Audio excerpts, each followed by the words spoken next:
imaginer une époque ancienne, une période où l'humanité en était encore au début de son voyage.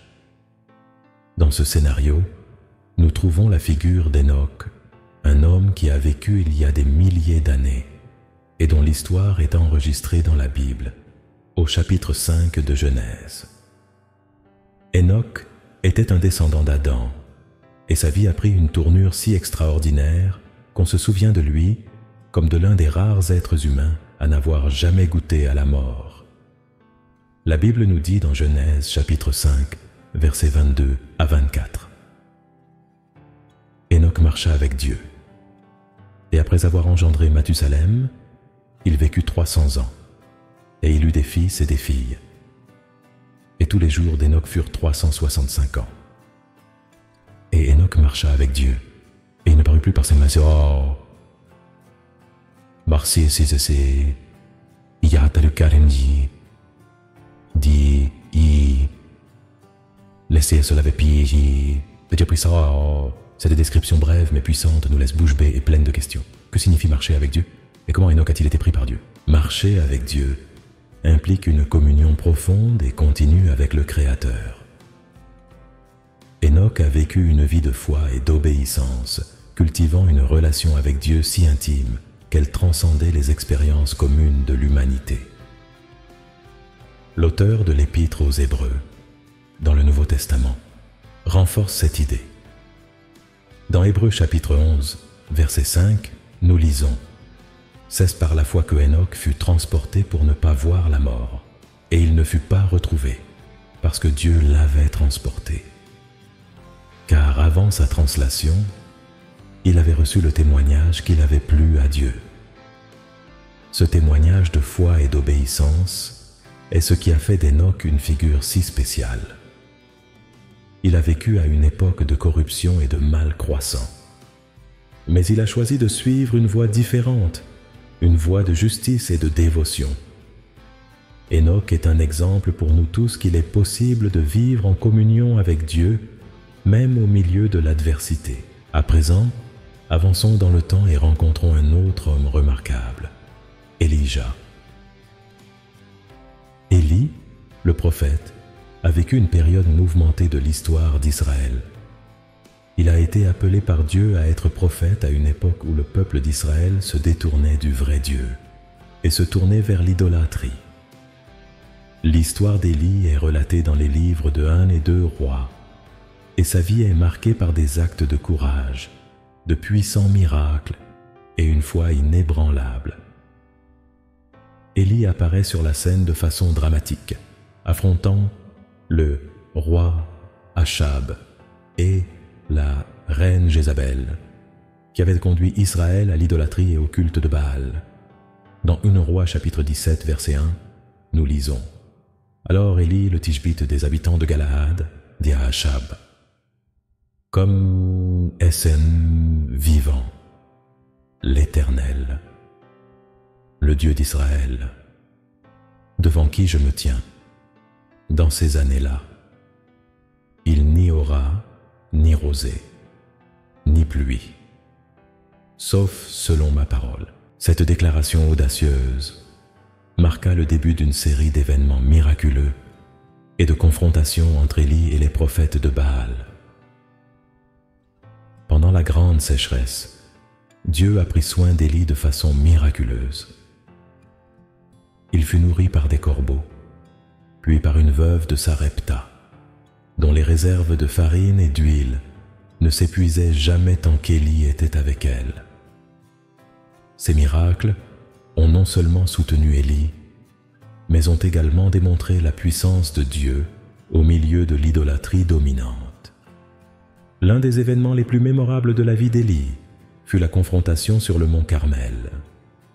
Dans 1 Roi chapitre 18, versets 20 à 40, nous trouvons le récit de ce grand défi.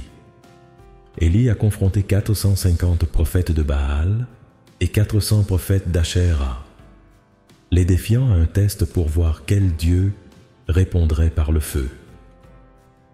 Les prophètes de Baal criaient et se coupaient, mais il n'y avait pas de réponse. Alors Élie pria le Seigneur, et le feu descendit du ciel, consumant l'holocauste, le bois, les pierres et même l'eau autour de l'autel.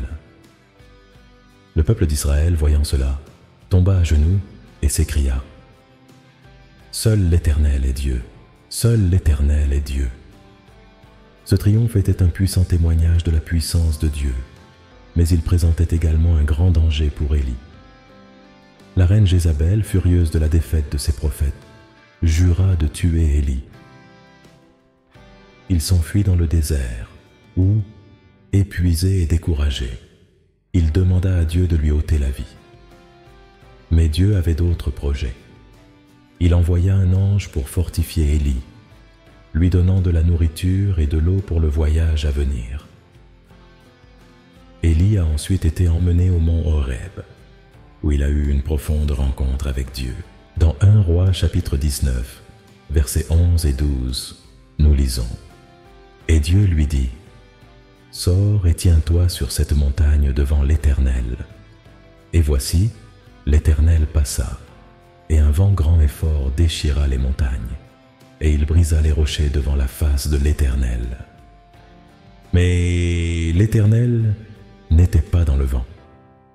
Et après le tremblement de terre, l'Éternel n'était pas dans le feu, après le feu. » Cette voix douce et calme a apporté renouveau et conseil à Élie.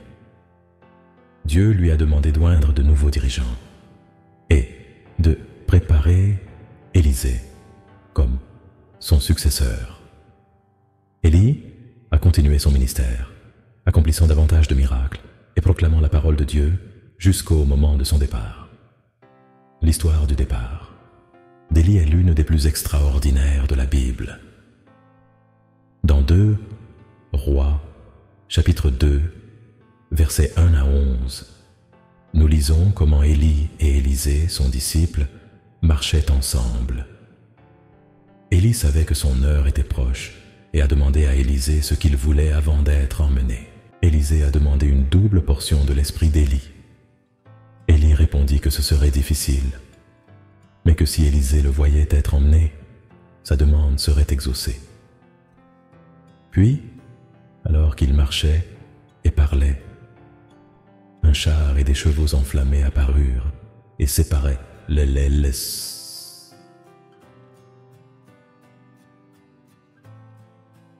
Et le Sei Élie Alixorotia a été emmené au ciel dans un tourbillon. Élisée, voyant cela, s'écria : mon père, le char d'Israël et ses cavaliers. » Et il prit les vêtements d'Élie qui étaient tombés comme symbole de la continuité de son ministère. L'ascension d'Élie au ciel, sans connaître la mort, est un événement singulier et puissant. C'est un témoignage de la fidélité et de la puissance de Dieu et de la vie extraordinaire que Élie a vécue. Tout comme Enoch, Élie a été pris par le Seigneur, se distinguant comme l'un des rares à avoir connu cet honneur. Ces histoires d'Enoch et d'Élie nous enseignent de profondes leçons sur la foi, l'obéissance et la communion avec Dieu. Ils nous montrent que, même en période de grande corruption et d'adversité, il est possible de vivre une vie qui plaît à Dieu. Enoch a marché avec Dieu et a été emmené par lui, et Élie a servi Dieu avec ferveur, étant emmené au ciel dans un tourbillon. La vie d'Enoch nous rappelle que marcher avec Dieu ne se résume pas à suivre un ensemble de règles, et de cultiver une relation intime et continue avec le Créateur. C'est vivre chaque jour en communion avec lui, en recherchant sa volonté et en faisant confiance à sa direction. La foi d'Enoch était si remarquable que Dieu l'a pris avec lui épargnant l'expérience de la mort. D'un autre côté, la vie d'Élie nous enseigne le courage et le dévouement nécessaires pour servir Dieu au milieu de l'opposition. Élie a affronté des rois, de faux prophètes et même des menaces de mort, mais il n'a jamais faibli dans son engagement envers Dieu. Ses miracles et sa confrontation sur le mont Carmel sont des témoignages de la puissance de Dieu qui agit à travers ceux qui lui sont fidèles. De plus, l'histoire d'Élie nous montre que Dieu ne nous abandonne pas dans nos moments de désespoir. Alors qu'Élie était au plus bas de sa vie, demandant à Dieu de lui ôter la vie, Dieu a envoyé un ange pour le fortifier et renouveler son esprit. Dieu a rencontré Élie sur le mont Horeb et lui a parlé d'une voix douce et paisible, montrant qu'il est présent aussi bien dans les grands événements que dans les moments de silence et d'introspection. La transition d'Élie à Élisée nous enseigne également l'importance du mentorat et de la préparation de la prochaine génération de dirigeants. Élie a investi du temps et des efforts auprès d'Élisée, le préparant à poursuivre le travail qu'il avait commencé. Ce passage de relais est crucial pour garantir que l'œuvre de Dieu se poursuive à travers les générations. Ces histoires d'Hénoch et d'Élie, bien que séparées par des siècles, sont unies par les thèmes de la foi, de l'obéissance et de la poursuite d'une vie qui plaît à Dieu. Ils nous incitent à examiner notre propre marche avec Dieu et à rechercher une relation plus profonde avec lui. Puissions-nous apprendre de l'exemple d'Hénoch à marcher avec Dieu chaque jour de notre vie, en recherchant sa présence et en vivant en communion avec lui. Et puissions-nous avoir le courage et le dévouement d'Élie, proclamant la vérité de Dieu et le servant fidèlement, même face à l'adversité. Dans Hébreux chapitre 11, verset 6, nous lisons « Or, sans la foi, il est impossible de plaire à Dieu, car celui qui vient à Dieu doit croire qu'il existe, et qu'il récompense ceux qui le recherchent diligemment. » Puissent ces paroles nous encourager à chercher Dieu avec foi et diligence, sachant qu'il récompense ceux qui le recherchent sincèrement. Terminons par une prière. Seigneur Dieu, merci pour les exemples d'Hénoch et d'Élie. Aide-nous à marcher avec toi comme l'a fait Hénoch et à te servir avec courage et dévouement comme Élie. Donne-nous la foi nécessaire pour affronter l'adversité et la détermination de suivre ton appel, quel qu'en soit le prix. Puissions-nous vivre en communion avec toi tous les jours de notre vie, en recherchant ta volonté et en ayant confiance en ta puissance. Au nom de Jésus, Amen.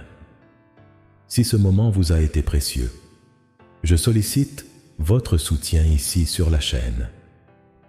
Abonnez-vous pour ne manquer aucune de nos prochaines vidéos. Ensemble, nous pouvons faire avancer la parole de Dieu. Merci d'être ici et que Dieu vous bénisse.